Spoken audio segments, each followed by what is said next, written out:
అవును అక్కడే ఉన్నారు. వాళ్ళు కూడా చూడలేకపోయి ఉంటారు, వర్షం పడి బాగా డిస్టర్బ్ అయి ఉంటుంది.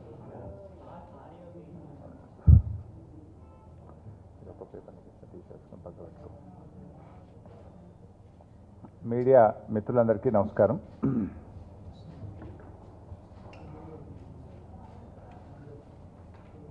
కాంగ్రెస్ పార్టీకి చెందినటువంటి నాయకులు నిన్న మొన్న బస్సు యాత్రలని, రేపు రాహుల్ గాంధీ గారు వచ్చేటువంటి క్రమంలో ప్రజా సమస్యలపై మేమేదో పోరాడుతున్నాం, ధర్నాలు అని చెప్పి ఈరోజు వారు మాట్లాడడం చాలా విడ్డూరంగా ఉంది. ఎందుకంటే ఈ దేశాన్ని, ఈ రాష్ట్రాన్ని అతి ఎక్కువ కాలం పరిపాలించింది కాంగ్రెస్ పార్టీ. నిజంగా మీ పరిపాలన బాగుండుంటే, మీరు సమస్యలన్నీ పరిష్కరించుంటే ఈరోజు సమస్యలు ఎందుకు ఉంటాయి? అసలు ఎక్కువ కాలం మీరే కదా మేము ఉన్నది 4 ఏళ్ళు, 40 ఏళ్ళకు పైగా ఈ రాష్ట్రాన్ని పరిపాలించింది మీరే కదా. 4 దశాబ్దాలు పరిపాలించి మీరు సమస్యలే లేకుండా చేసుంటే, మీరు అన్నీ పరిష్కరించుంటే అసలు సమస్యలు ఎక్కడ ఉంటాయి ఈరోజు? ఈ 6 దశాబ్దాల కాలంలో ఎప్పుడూ లేనంత ప్రశాంతంగా ఈరోజు తెలంగాణ ఉంది. ఇవాళ తెలంగాణ రాష్ట్రంలో రైతుల ఆత్మహత్యలు తగ్గుముఖం పట్టాయి. రైతులకు ఎరువులు, విత్తనాల కొరత లేదు. ఈ రాష్ట్రంలో రైతులతో పాటు పారిశ్రామికవేత్తలు, ప్రతి వినియోగదారుడికి కొరత లేకుండా ఈరోజు విద్యుత్ సరఫరా చేయగలుగుతా ఉన్నాం. ఈ రాష్ట్రంలో ఈరోజు మంచినీటి సమస్య పరిష్కారం చేశాం. ఈ రాష్ట్రంలో 4 ఏళ్ల కాలంలోనే 14 లక్షల ఎకరాల కొత్త ఆయకట్టుకు సాగునీరు అందించాం. ఇలా అనేక సమస్యలు, ఎన్నికల్లో హామీ ఇవ్వకపోయినా కళ్యాణ లక్ష్మి, షాదీ ముబారక్ లాంటి కార్యక్రమాలు తెచ్చాం. ఎన్నికల్లో చెప్పకపోయినా ఏటా 12,000 కోట్ల రూపాయలు ఖర్చు పెట్టి రైతు బంధు పథకం దేశంలో ఎక్కడ లేని విధంగా తీసుకొచ్చాం. ఎన్నికల్లో హామీ ఇవ్వకపోయినా రైతులకు ఒక భరోసా ఉండాలి, ఒక ధీమా ఉండాలని రైతు బీమా పథకాన్ని తీసుకొచ్చాం.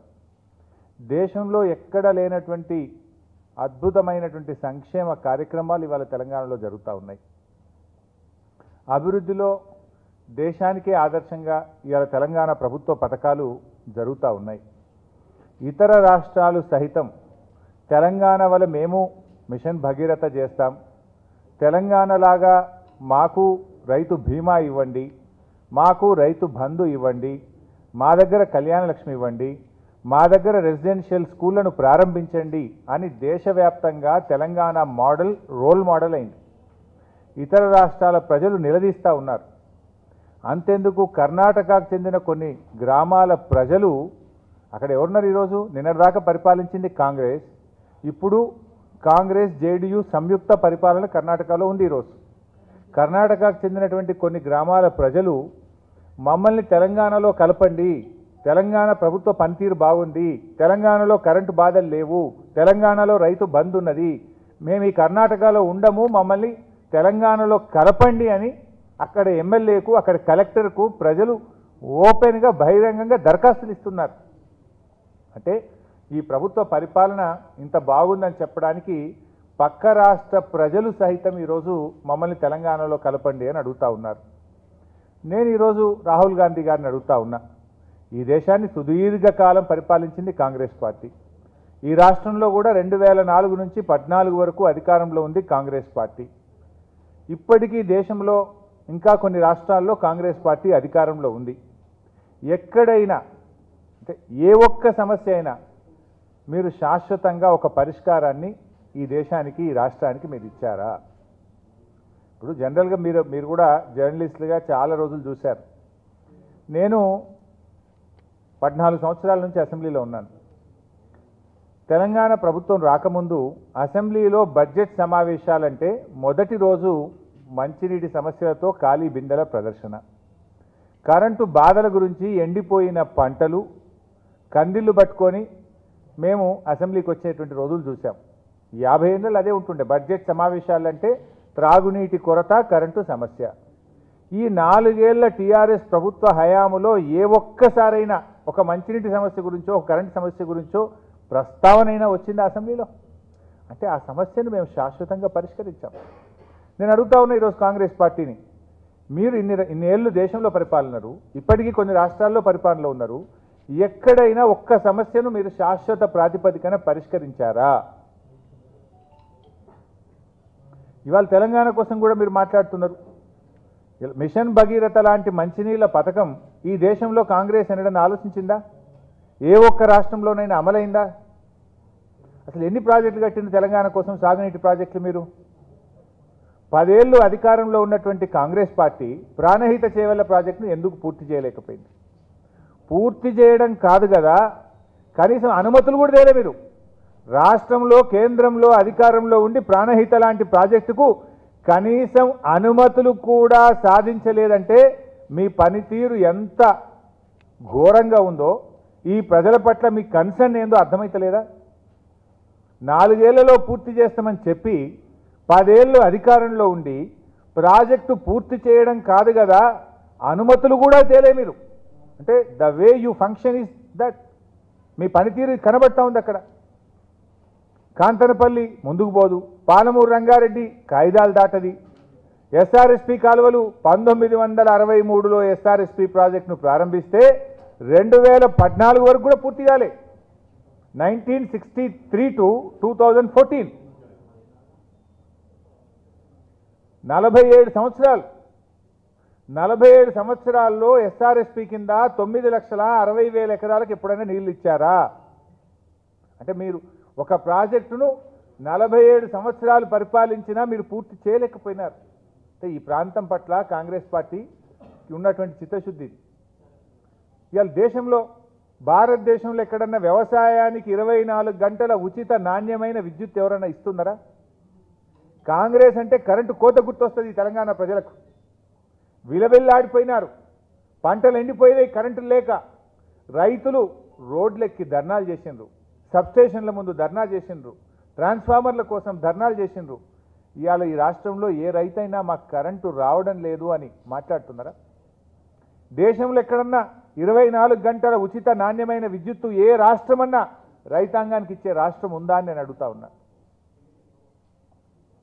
ఈరోజు ఇట్లా చూసుకుంటూ పోతే ఉద్యోగాల గురించి మాట్లాడుతున్నారు. కాంగ్రెస్ పార్టీ 10 ఏళ్ళ అధికారంలో ఉంది. ఎన్ని ఉద్యోగాలు ఇచ్చారు మీరు? ఎన్ని ఉద్యోగాలు ఇచ్చారు?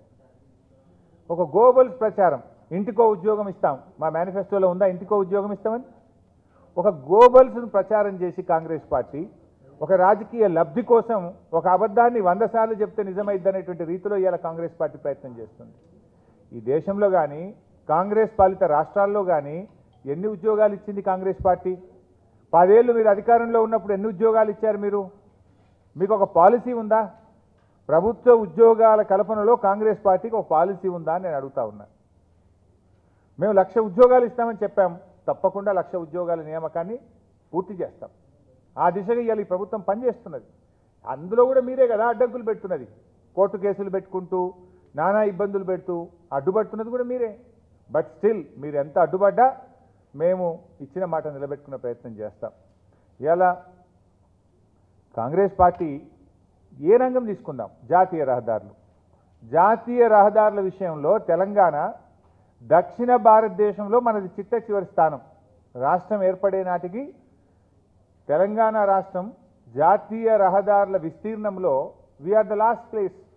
బట్ టుడే సౌత్ ఇండియాలో వీఆర్ ఫస్ట్ ప్లేస్.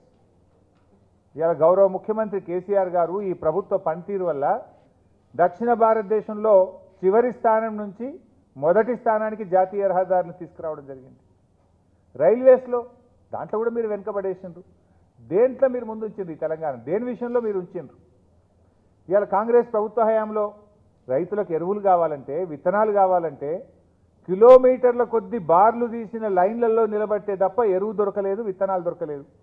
లాఠీ ఛార్జీలు, ఎరువుల కోసం డబ్బులు పెట్టి ఎరువులు కొనుక్కుంటామంటే ఆనాడు కాంగ్రెస్ ప్రభుత్వ హయాంలో లాఠీ ఛార్జీలు, ధర్నాలు, చివరికి టాయిలెట్కి వెళ్ళాలంటేనో టిఫిన్ చేయడానికి వెళ్తే చెప్పులు లైన్లో వదిలిపెట్టి మళ్ళీ వచ్చి చెప్పులు దొరుకునేటువంటి దుస్థితి రైతులకు కలిగించింది కాంగ్రెస్ పార్టీ. ఆనాడు కాంగ్రెస్ ప్రభుత్వ హయాంలో ప్రభుత్వం చుట్టూ రైతులు తిరిగారు. విత్తనం కోసం తిరిగిండ్రు, ఎరువు కోసం తిరిగిండ్రు, కరెంటు కోసం తిరిగిండ్రు, బ్యాంకులో క్రాప్ లోన్ కోసం తిరిగిండ్రు, పంట అమ్ముకోవడం కోసం తిరిగిండ్రు. కానీ గౌరవ ముఖ్యమంత్రి కేసీఆర్ గారి నాయకత్వంలో యావత్ ప్రభుత్వం, అధికారులు ఈరోజు రైతుల చుట్టూ తిరుగుతున్నారు. రెవెన్యూ రికార్డుల ప్రక్షాళన చేసి గ్రామానికి వెళ్ళి ఇంటికెళ్ళి అమ్మా మీ పాస్బుక్ అని చేతుల్లో పెట్టాం. ఎరువులకు విత్తనాలు గ్రామానికి పంపించి కొరత లేకుండా ఎరువులు విత్తనాలు ఇచ్చాం. బ్యాంకుల చుట్టూ తిరిగితే ఆ రోజు అప్పులు ఇవ్వలేదు మీరు. ఈరోజు ప్రభుత్వమే గ్రామాల్లోకి వెళ్ళి రైతు చేతిలో రైతు బంధు చెక్కు పెట్టి ఇగో మీ పెట్టుబడికి ఎరువులకు విత్తనాలకు దున్నుకోవడానికని రైతు ఇంటికి వెళ్ళి చెక్కులు ఇచ్చేస్తూ ఉన్నాం. ఇవాళ బీమా ఆ రోజు రైతు చనిపోతే ఏం మాట్లాడిండ్రు మీరు? ఆత్మహత్యలు చేసుకునే రైతులు వాళ్ళు తిన్నదరగక చేసుకుంటారని ఇంకొకరు రైతులను హెకిల్ చేస్తూ మాట్లాడిండ్రు. ఇంకా ఇస్తే ఇంకా ఎక్కువ చేసుకుంటారని మాట్లాడిండ్రు. కానీ ఈరోజు దేశంలో రైతులకు 6 లక్షల అత్యధిక ఆత్మహత్యలు జరిగిన రైతుకు ఇస్తున్న ప్రభుత్వం తెలంగాణ ప్రభుత్వం. ఇవాళ ఈ ప్రభుత్వం వచ్చిన తర్వాత రైతుకు బీమా 5 లక్షల రూపాయల బీమా ఈ దేశంలో ఏ ప్రభుత్వం అన్నా రైతుకు 5 లక్షల రూపాయల బీమా ఇచ్చిందా నేను అడుగుతా ఉన్నాను. ఒక ప్రభుత్వ ఉద్యోగి తప్పిపోయి చనిపోతే కొడుకో భార్యకో ఉద్యోగం ఇస్తున్నాం. పాపం రైతు పాము కాటుతోనో కరెంట్ షాక్తోనో దురదృష్టవశాత్తు చనిపోతే రోడ్డు మీద పడ్డది ఆ కుటుంబం. ఏ రోజైనా కాంగ్రెస్ ఆలోచించిందా? ఇవాళ మొదటిసారి మేమేం ఎన్నికల్లో హామీ ఇయ్యలే, మేమేం ఓట్ల కోసం చెప్పలే, కానీ రైతు బతుకులో ఒక ధీమాని ఇవ్వాలని చెప్పి ఇవాళ రైతు భీమాన్ని తీసుకొచ్చినటువంటి ప్రభుత్వం ఇవాళ టీఆర్ఎస్ ప్రభుత్వం. ఎందుకు మద్దతు ధర ఇవాళ వరి దేశములో ఏ ప్రభుత్వం ఏ రాష్ట్రం కూడా కొనని విధంగా 90% ఎంఎస్పీ ఇస్తున్న ఏకైక రాష్ట్రం తెలంగాణ రాష్ట్రం. మధ్యప్రదేశో బీహారో ఛత్తీస్గఢో ఉత్తరప్రదేశో చూస్తే 50 నుంచి 60%కు మించి ఎంఎస్పీ దొరకట్లేదు ప్యాడీకి. కొన్ని రాష్ట్రాలు అయితే 30-35% ఉన్నది. 90% అబోవ్ ఎంఎస్పీ ఇస్తున్న ఏకైక రాష్ట్రం ఈ దేశంలో తెలంగాణ రాష్ట్రం. ఐకేపీ సెంటర్ల ద్వారా సివిల్ సప్లైస్ డిపార్ట్మెంట్ ద్వారా మద్దతు ధర ఇచ్చి రైతులకు ఇబ్బంది లేకుండా చూస్తున్న ప్రభుత్వం టీఆర్ఎస్ ప్రభుత్వం. ఇవాళ దేశంలో చూస్తారేమో మహారాష్ట్రలో ఏమవుతుంది? చలో ముంబై పెట్టుకొని పోతున్నారు. తమిళనాడు రైతులు ఢిల్లీలో అర్ధనగ్న ప్రదర్శనలు చేస్తున్నారు. మధ్యప్రదేశ్లో రైతులు రోడ్ల మీదకి వస్తే పిట్టల్లాగా కాల్చి చంపుతా ఉన్నారు. దేశమంతా కూడా రైతాంగం ఆందోళన చేస్తుంటే ఈ రాష్ట్రంలో మాత్రం రైతులు సంతోషంగా ఉన్నారు. రైతుకు ఒక భరోసా దొరికింది, ఒక విశ్వాసం దొరికింది. అయితే మీరేం చెప్పదలుచుకున్నారు?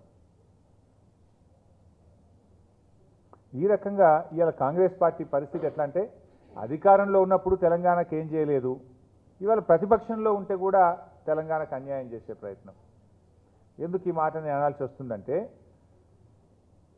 గౌరవనీయులు రాహుల్ గాంధీ గారు పార్లమెంట్లో మాట్లాడతాడు, సిడబ్ల్యూసీలో మాట్లాడతారు. ఏం మాట్లాడతారు? ఆంధ్రప్రదేశ్కు ప్రత్యేక హోదా ఇవ్వండి, లేదా ఆంధ్రప్రదేశ్కి ఇంకేదో తక్కువైందని మాట్లాడతారు. మరి తెలంగాణ గురించి ఎందుకు మాట్లాడారు? ఎందుకు తెలంగాణ గురించి మాట్లాడరు? మేమేం గొంతమ్మ కోరికలు కోరతలేము.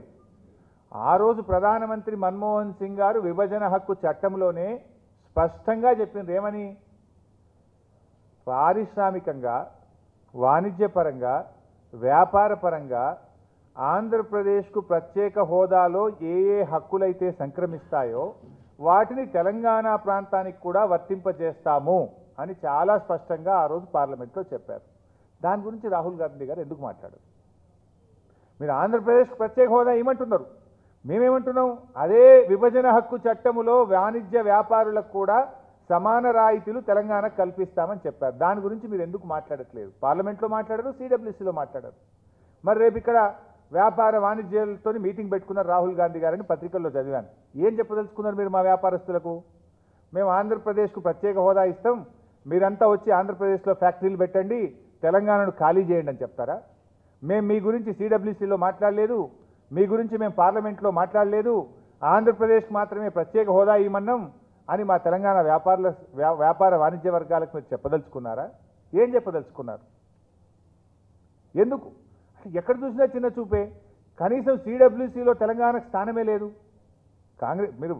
కాంగ్రెస్ వర్కింగ్ కమిటీలో తెలంగాణ నుంచి ఒక్క నాయకుడు అర్హుడైనటువంటి వాడు మీకు కనబడలేదా? 2 జాతీయ పార్టీలు అంతే. ఎన్డీఏ బీజేపీ అధికారంలో ఉంటే తెలంగాణకు కనీసం ఒక్క మంత్రి పదవి ఇవ్వలే. కాంగ్రెస్ పార్టీలో అత్యున్నత బాడీ అయినటువంటి జంబో కార్యవర్గం అదే చిన్నగూడు లేదు. అందులో కనీసం మా తెలంగాణ నుంచి ఒక్క నాయకుడికి అర్హత లేదా సిడబ్ల్యూసీలో? అంటే ఈ జాతీయ పార్టీలు 2 కూడా తెలంగాణ పట్ల చిన్నచూపు చూస్తున్నాయి. తెలంగాణ మీద మీకు ప్రేమ లేదు. అందుకే ఇవాళ టీఆర్ఎస్ కేసీఆర్ మాత్రమే ఈ రాష్ట్రానికి శ్రీరామ రక్ష. కేసీఆర్ గారి నాయకత్వంలోనే ఈ రాష్ట్రం ఇవాళ అభివృద్ధి చెందుతున్నది. దేశానికి మోడల్గా ఉన్నది. ఇది ప్రజలకు అర్థమైపోయింది. అందుకే ఏ సర్వేలు చేసినా ఈరోజు టీఆర్ఎస్కు 90 సీట్లు వస్తాయి, 100 సీట్లు వస్తాయని ఎందుకు వస్తున్నాయి? ఈ ప్రభుత్వ పనితీరును ప్రజలు చూసింది కనుక. ఎన్ని బై ఎలక్షన్లు వచ్చినాయి? ప్రతి బై ఎలక్షన్లో ప్రజలు బ్రహ్మరథం పట్టిండ్రు. కార్పొరేషన్ ఎన్నికలు జిహెచ్ఎంసీ, వరంగల్, ఖమ్మం, ప్రతి కార్పొరేషన్ ఎన్నికల్లో కూడా ప్రజలు బ్రహ్మరథం పట్టిండ్రు. ప్రతి సర్వేలో కూడా ఈ ప్రభుత్వానికి అనుకూలంగా ప్రజలు చెప్తూ వస్తున్నారు. అంటే ఇది ఈ ప్రభుత్వ పనితీరుకు నిదర్శనం. అంటే మీరు ఏం చెప్పదలుచుకున్నారు? మేము మీకు సిడబ్ల్యూసీలో ఇవ్వలేదు, మీ జాతీయ హోదా గురించి మేము మీ యొక్క పారిశ్రామిక రైతుల గురించి మేము మాట్లాడలేదు, అయినా కూడా మాకు ఓట్లేయమని చెప్పడానికి వస్తున్నారా? ఏ రకంగా మీరు చెప్పదలుచుకున్నారు? అయితే ఉస్మానియా యూనివర్సిటీ గురించి మాట్లాడుతున్నారు, ఏదో అనుమతి ఇవ్వలేదని. నేను ముందు ఒక విషయం అడగదలుచుకున్నా.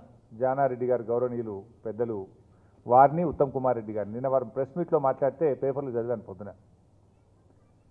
ఉస్మానియా యూనివర్సిటీలో ఆ రోజు తెలంగాణ కోసం విద్యార్థులు ఆత్మహత్యలు చేసుకున్నారు, ఉద్యమాలు జరిగినాయి. ఆ రోజు మేము ఎమ్మెల్యేలుగా యూనివర్సిటీకి పోతామంటే మమ్మల్ని పోనిచ్చిందా? ఉస్మానియా యూనివర్సిటీ గేట్ల దగ్గరే మమ్మల్ని అరెస్ట్ చేసినారు. పిల్లలు చనిపోతే, పిల్లల మీద బాష్పవాయు గోళాలు కొట్టి గాయపడితే మేము పరామర్శించడానికి పోతాం, పిల్లల్ని పలకరించడానికి పోతామని చెప్తే నన్ను కానీ ఈటల రాజేందర్ గారిని కానీ ఆ రోజు మేము ఎమ్మెల్యేలను ఎక్కడికి పోయినా యూనివర్సిటీ లోపలికి ఎంట్రీ కానియలే, మమ్మల్ని అరెస్ట్ చేస్తారు. దొడ్డిదారిని పోవాల్సి వచ్చిన పరిస్థితులు మమ్మల్ని ఎన్నిసార్లు అరెస్ట్ చేసిన యూనివర్సిటీలో రికార్డులో లేదా? నన్ను అరెస్ట్ చేసిన చాలాసార్లు, మా రాజేందర్ గారిని అరెస్ట్ చేసిన చాలాసార్లు. అంటే ఆ రోజు ఏం చెప్పింది మీరు? అది లా అండ్ ఆర్డర్, పోలీసులు చూసుకుంటారు, ప్రభుత్వానికి ఏం సంబంధము అన్నారు. ఉస్మానియా యూనివర్సిటీ వైస్ ఛాన్సలర్ యూనివర్సిటీలో అశాంతి వస్తుంది కనుక, ఉస్మానియా యూనివర్సిటీలో ప్రశాంతత లేదు కనుక వైస్ ఛాన్సలర్ గారు అనుమతి ఇవ్వాలి, ప్రభుత్వానికి ఏం సంబంధం అని మాట్లాడింది ఆ రోజు. మరి ఈ రోజు ఏంది? ఇలా యూనివర్సిటీ ప్రశాంతంగా ఉన్నది, పిల్లలు చదువుకుంటున్నారు మంచిగా. ఇవాళ కూడా పోలీసులు కానీ వైస్ ఛాన్సలర్ కానీ వాళ్ళు అనుమతి వద్దనుకున్నారు. దానికి ప్రభుత్వాన్ని నిందించుడు ఎందుకు? అంటే మీకైతేమో ఒక సూత్రం, మాకైతే ఒక సూత్రమా? నీతి అనేది ఇద్దరి పట్ల ఒకటే ఉంటుంది కదా. ఆ రోజు ఇదే జానారెడ్డి గారు మంత్రి, సబితా ఇంద్రారెడ్డి గారు హోంమంత్రి, ఉత్తమ్ కుమార్ రెడ్డి గారు కిరణ్ కుమార్ రెడ్డి గారికి అత్యంత సన్నిహితమైనటువంటి మంత్రి.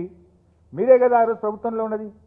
ఆ రోజు మీరు వచ్చి పరామర్శించిందా? పోనీ యూనివర్సిటీలో ఒక్కసారన్నా ఈ కాంగ్రెస్ పార్టీ మంత్రులు ఒక్కనాడన్నా పిల్లలు గాయపడితే, పిల్లలు చనిపోతే, పిల్లలు ఆందోళన చేస్తే, పిల్లలకు రక్తాలు గారుతుంటే ఒక్కరోజన్నా యూనివర్సిటీకి వచ్చి మీరు పరామర్శించారా? ఇవాళ ఏదో గొంతు పెద్దగా చేసుకొని మీకేదో పిల్లల మీద ప్రేమ ఉన్నట్టు, మాకేందో లేనట్టు మాట్లాడుతున్నారు మీరు. ఉందా మీకు ఆ ప్రేమ? ఉండుంటే ఆ రోజు ఎందుకు రాలే మీరు? మీది కేవలం రాజకీయం, మీది నిజమైన ప్రేమ కాదు.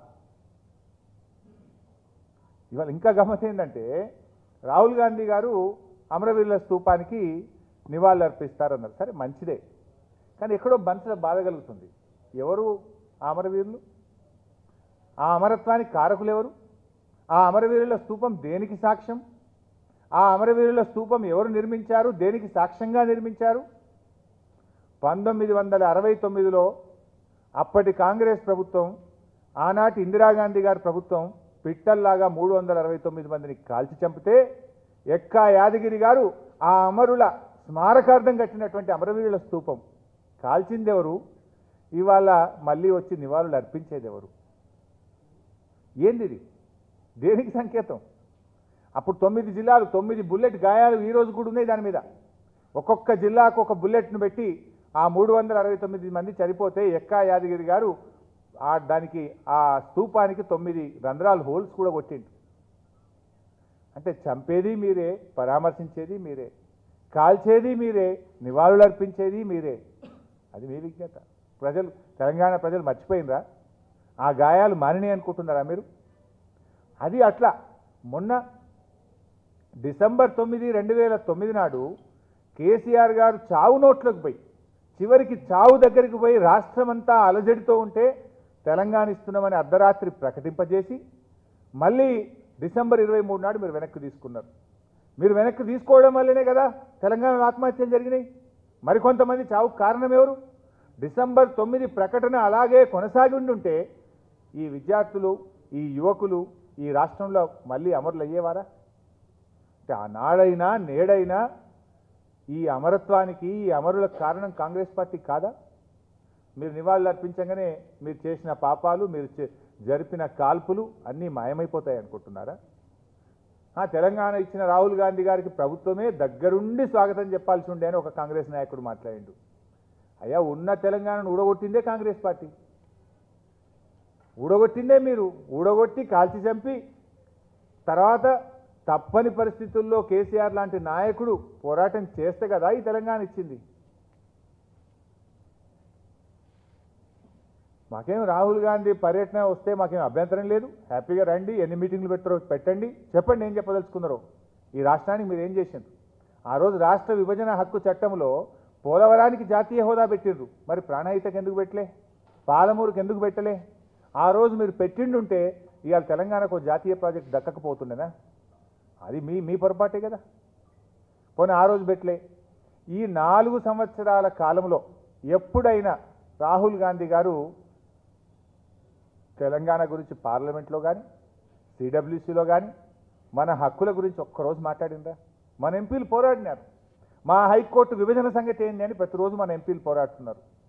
పైగా రాష్ట్రం ఏర్పడ్డ సంతోషం తీరకముందే 7 మండలాలు రాత్రికి రాత్రి తీసుకుపోయి ఆంధ్రాలో కలిపేస్తే ఆ బిల్లుకు మద్దతు ఇచ్చింది కాంగ్రెస్ పార్టీ కాదా? బీజేపీ కాంగ్రెస్లు ఇద్దరు కలిసి 7 మండలాలు రాత్రికి రాత్రి తీసుకుపోయి ఆంధ్రలో కలిపింది మీరు కాదా? ఆ రోజు మేము గెలిచి ఇంకా ముఖ్యమంత్రిగా మా సీఎం గారు ప్రమాణ స్వీకారం చేయలే, కానీ తెలంగాణ బంద్కు పిలిపించినాం, నిరసన తెలియజేసినాం. ఢిల్లీలో ఎంపీలు పార్లమెంట్లో పోరాటం చేసిండ్రు, మేము కొట్లాడినాం. కానీ తెలంగాణ కాంగ్రెస్ నాయకులు మాత్రం ఒక్కరు కూడా మాట్లాడలేదు. ఢిల్లీలో కాంగ్రెస్ మాత్రం మద్దతిచ్చి ఉన్న 7 మండలాలను తీసుకుపోయి రాష్ట్రం ఏర్పడ్డ సంతోషం కూడా తీరకముందే ఆంధ్రాలో కలిపి ఉన్న విద్యుత్ ప్లాంట్ మాకు దక్కకుండా చేసినటువంటిది ఈరోజు కాంగ్రెస్ ప్రభుత్వం. సో ఏది ఏమైనా ఇవాళ మేము ఒక్కటే చెప్పదలుచుకున్నాం, మీరు విమర్శించడానికి ప్రతిపక్షానికి మాకేం అభ్యంతరం లేదు. రాహుల్ గాంధీ గారు వస్తే మాకేమీ భయము లేదు, అభ్యంతరము లేదు. ఎందుకంటే చూసి మా దగ్గర జరిగిన మంచి విషయాలు తెలుసుకోండి, ప్రజలను అడగండి. ఎందుకంటే మీరు దేశం అంతా తిరుగుతారు, ఇతర రాష్ట్రాల కాంగ్రెస్ నాయకులకు, అధికారంలో ఉండే కాంగ్రెస్ ముఖ్యమంత్రులకు కూడా మాకు ముందు చెప్పకపోయినా సాట్ కన్నా చెప్పురు పోయి तेलंगाना में ऐसे अच्छे काम बने हैं, रैतु बंधु स्कीम है, रैतु बीमा स्कीम है, कल्याण लक्ष्मी स्कीम है, बिजली 24 घंटा किसान को दे रहे हैं। ऐसे अच्छे स्कीम जो है यहाँ आप सीख के जाके दूसरे राज्यों में तो बोल दीजिए, वहाँ तो भी पब्लिक के लिए फायदा होगा, పబ్లిక్ वहाँ तो भी खुशी होगी। మా ముందు మమ్మల్ని మెచ్చుకోలేవు, ఎట్లా విమర్శిస్తే విమర్శించండి, మాకేం మేము సమాధానం చెప్తాం. ప్రజలు మనకంటే తెలివైన వాళ్ళు, మీరు చేసే విమర్శలు మేము చేసే పనులు రెండు చూసుకుంటారు కదా. 10 ఏళ్ల కాంగ్రెస్ ప్రభుత్వ హయాంలో తెలంగాణలో జరిగిన అభివృద్ధి ఏంది, 4 ఏళ్ల టీఆర్ఎస్ ప్రభుత్వంలో జరిగిన సంక్షేమ అభివృద్ధిని ప్రజలు కంపేర్ చేసుకోరా? నాడు కరెంట్ ఎట్లుండే, నేడు కరెంట్ ఎట్లున్నది, నాడు చెరువులు ఎట్లుండే, నేడు చెరువులు ఎట్లున్నాయి, నాడు రైతు బంధు రైతు బీమా ఉండేనా, ఈరోజు రైతు బంధు రైతు బీమా ఎట్లా వస్తున్నది, నాడు ప్రభుత్వ ఆసుపత్రులకు పోతే ఎట్లుంటుండే, ఇప్పుడు ప్రభుత్వ ఆసుపత్రుల్లో కేసీఆర్ కిట్ ఎట్లా వస్తున్నది. ఎన్నని చెప్పాలి. ఆ రోజు 200 పెన్షన్ ఉంటే ఇవాళ 1000 రూపాయల పెన్షన్ ఉంది. ఆ రోజు పెళ్లి పెట్టుకుంటే ₹1 రాకపోవు, 10 రూపాయలు కూడా ఇవ్వాలి, కానీ ఇవాళ కళ్యాణ లక్ష్మి కింద ₹1,00,000 వస్తున్నాయి. ప్రజలు మనకంటే తెలివైన వాళ్ళు, 10 ఏళ్లలో ఏముండే ఈరోజు ఏం జరుగుతుందో ప్రజలకు తెలియదా? సరే, ఏది ఏమైనా ఇలా ప్రశాంతంగా ఉంది తెలంగాణ. కృత్రిమమైనటువంటి మీరు అనవసరమైనటువంటి ఒక రెచ్చగొట్టేటువంటి విధంగా మీరు చేయకండి. ప్రజాస్వామ్యంలో ప్రతిపక్షంగా మీరు ఎన్ని ప్రశ్నలు అడిగినా, ఎన్ని విమర్శలు చేసినా మేము సమాధానం చెప్తాం. ఈ దేశంలో ఇతర రాష్ట్రాల కంటే ఏ రకంగా ప్రయత్నం జరుగుతూ ఉంది. ఈ దేశంలో గత కాంగ్రెస్ ప్రభుత్వ హయాంలో 50 ఏళ్లలో ఒక్క సమస్య మీరు పరిష్కారం చేయలే. ఇలా కరెంటు శాశ్వత పరిష్కారం ఇచ్చినాం, మంచినీళ్లు శాశ్వత పరిష్కారం ఇచ్చినాం, సాగునీరు శాశ్వత పరిష్కార దిశగా పనులు జరుగుతున్నాయి. ఈరోజు ఒక్కొక్క విషయంలో ముందుకు తెచ్చినాం. ఆ రోజు రైతు ఆత్మహత్యలు ఎట్లుండే, జర్నలిస్టులుగా మీరే చెప్పండి. కాంగ్రెస్ ప్రభుత్వ హయాంలో పేపర్ చూడాలంటే పొద్దున్నే గుండె జల్దరించేది. ఒకరోజు 10 రైతులు 20 మంది రైతుల ఆత్మహత్యలు, పిట్టల్లాగా చనిపోతున్నటువంటి రైతుల ఆత్మహత్యలు చూసి గుండె ద్రవించేటువంటి పరిస్థితి ఉండేది. ఈరోజు ఈ రాష్ట్రంలో రైతు ఆత్మహత్యలు తగ్గినాయంటే ఉత్తనే తగ్గినాయా? ఈ 4 ఏళ్ల మా పరిపాలన వల్ల తగ్గింది. రైతుల్లో ఒక ఆత్మవిశ్వాసం నింపగలిగినాం, రైతుల్లో ఒక ధైర్యాన్ని ఇవ్వగలిగినాం, రైతుకు అండగా నిలబడగలిగినాం. అందువల్ల ఈరోజు తగ్గుతూ ఉన్నాయి. అంతే తప్ప మేమేమి రాత్రికి రాత్రి మంత్రం వేసి తగ్గినాయి, రాత్రికి రాత్రి మేమేమైనా చెప్తే తగ్గినాయా? ఇది మా పనితీరు వల్ల తగ్గినాయి. అందువల్ల మీరు ఎన్ని రకాల కుట్రలు చేసినా, మీరు ఎన్ని ప్రయత్నాలు చేసినా ప్రజలు కేసీఆర్ నాయకత్వంలో టీఆర్ఎస్ ప్రభుత్వంలో సంతోషంగా ఉన్నారు ఈరోజు. అందువల్లనే ఏ ఎన్నికలు వచ్చినా ఏదొచ్చినా టీఆర్ఎస్ పార్టీనే గెలిపిస్తున్నారు. మీరంతా కూడా మీరేదో అనుకుంటున్నారు కానీ అది ఎప్పటికి కూడా వాపే అవుతుంది తప్ప బల్బు కాదు. అంతిమంగా తెలియదా? ఇంకా 4 రోజులు 5 రోజులు 4 నెలలు 6 నెలలు 8 నెలలు ఎలక్షన్లు వస్తే ఎప్పుడు ఎలక్షన్లు వచ్చినా ప్రజలు తీర్పు చెప్తారు కదా. మీరు చెప్పింది వింటారు, మేము చెప్పింది వింటారు. మీ పరిపాలన చూసిండ్రు, మా పరిపాలన చూసిండ్రు. అంతిమంగా ప్రజలు న్యాయ నిర్ణేతలు, ప్రజాక్షేత్రంలో ప్రజలు నిర్ణయిస్తారు. అంత ఉలికిపాటు అవసరం లేదు, అంత తొందరపడాల్సినటువంటి అవసరం లేదు. వాస్తవాలు ప్రజలకు తెలుసు. మీరు ఏం చెప్పదలుచుకున్నారో చెప్పండి, డెఫినెట్గా ప్రజలు సమాధానం చెప్తారు. Thank you.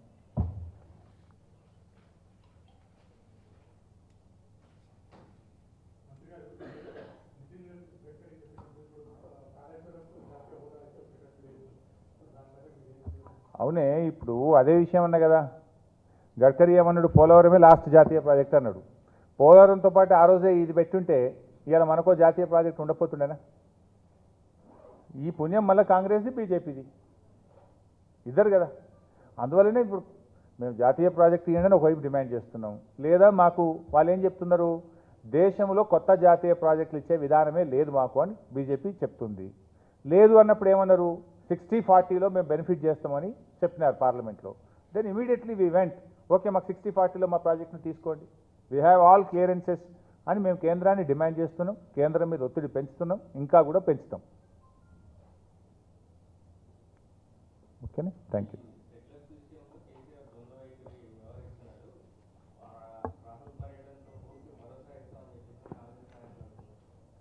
ఇప్పుడు ద్వంద్వ వైఖరి మాది కాదే, కాంగ్రెస్ పార్టీది. ఒక్కసారి మీరు దయచేసి, నేను చెప్పినాను కాదు కానీ మీరు పోయిన తర్వాత మీ పాత రికార్డు తీయండి. జిహెచ్ఎంసీ ఎన్నికల్లో టీఆర్ఎస్ పార్టీ క్లీన్ స్వీప్ చేసిన తర్వాత next day Uttam Kumar Reddy press meet పెట్టిండు. సెట్లర్లందరినీ, కాంగ్రెస్ పార్టీ ప్రెస్ మీట్, సెట్లర్లను నిలగొట్టాలి, సెట్లర్లను పంపించి ఉద్యోగాలని తెలంగాణలోకి ఇవ్వాలి అని ఆయన అక్కసు నిలగక్కిండు. మీరు ఒకసారి తీయండి. జిహెచ్ఎంసీ ఎన్నికల్లో ఓడిపోయిన తెల్లారి కాంగ్రెస్ పార్టీ ఉత్తమ్ కుమార్ రెడ్డి గారు ఏం మాట్లాడిండ్రు సెట్లర్ల పట్ల, సెట్లర్ల మీద ఆయన చేసినటువంటి వ్యాఖ్యలు ఏందో ఒక్కసారి మేము రికార్డ్ చేసి పెట్టుకున్నాం, టైం వచ్చినప్పుడు తీద్దామని. మీరు ఇలా ప్రశ్న అడుగుతారంటే ఇవాళ రెడీ పెట్టి చూపిస్తుంటే వీడియో నేను ఆ వీడియో కూడా రిలీజ్ చేస్తా త్వరలోనే. కాంగ్రెస్ పార్టీ తరఫున ఏం మాట్లాడిందో ఒక్కసారి ఆ వీడియోలు తీసి చూడండి. మాది ఎప్పుడూ ఒకటే మాట, పొట్ట సీఎం గారు మొదటి నుంచే చెప్పారు, పొట్ట కొట్టేవానితోనే మా పోరాటం, పొట్ట కూటికొచ్చే వాళ్ళతో ఎప్పుడూ టీఆర్ఎస్కు ఇబ్బంది లేదు అనే నినాదం నాడు నేడు రేపు ఎప్పుడూ మా నినాదం అది.